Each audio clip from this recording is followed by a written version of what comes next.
my name is Tara Loden. My presentation is over Michelangelo.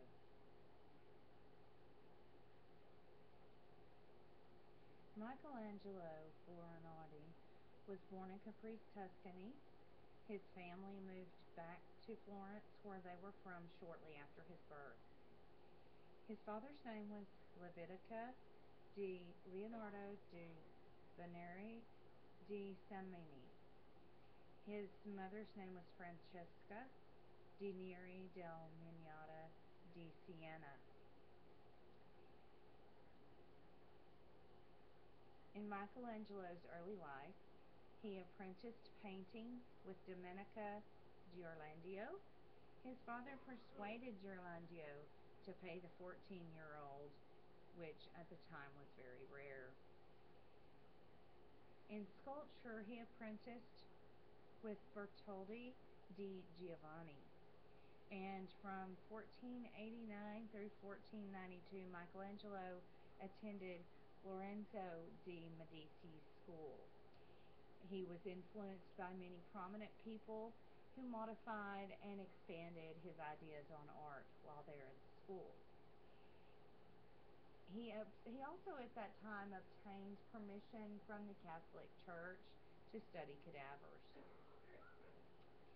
While at Lorenzo de' Medici's school, he completed these two works of art, the Madonna of the Steps in 1490 to 1492, and the Battle of the Centaurs in 1491 to 1492.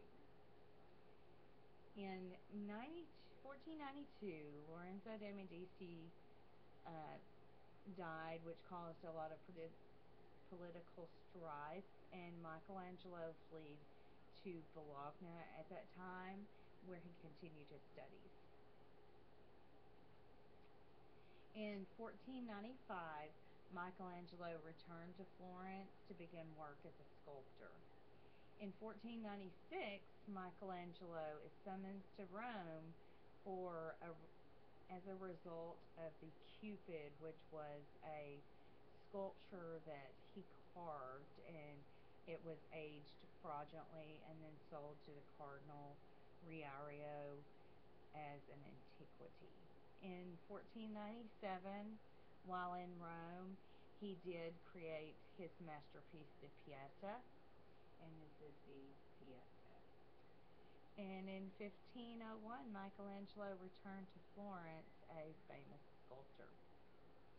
Upon returning to Florence, Michelangelo took over a commission of the statue of David that two other sculptors had failed to accomplish.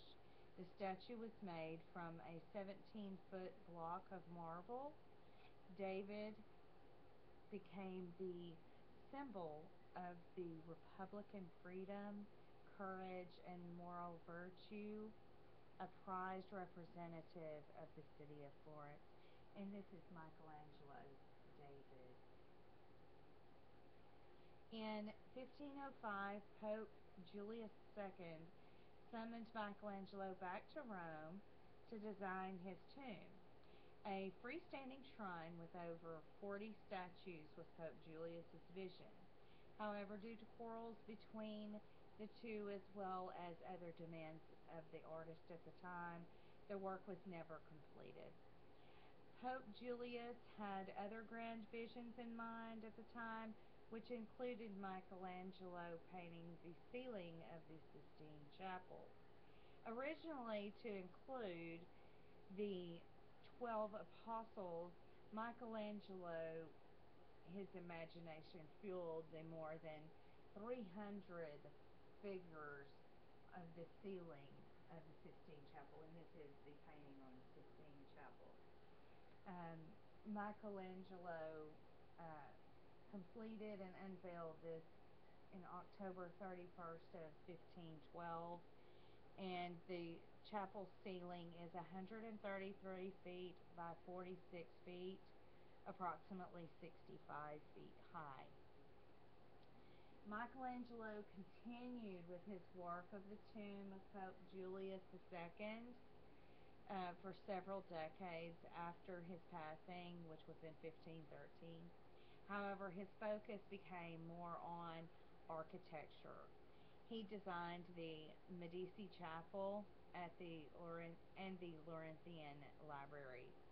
His most notable work, though, was his work on Peter's Basilica, which he was made chief architect in 1546. And this is St. Peter's Basilica and the dome that was created there. The Last Judgment uh, is on the far wall of the Sistine Chapel, and he Michelangelo was commissioned in 1534 to do this work of art. It was unveiled in 1541. There was an immediate outcry about all the nudity in the fresco, and Michelangelo, in return, painted this chief critic of the painting as the devil, and he as the flayed Bartholomew in protest of that outcry. And this is the Last Judgment in the Sistine Chapel, painted by Michelangelo.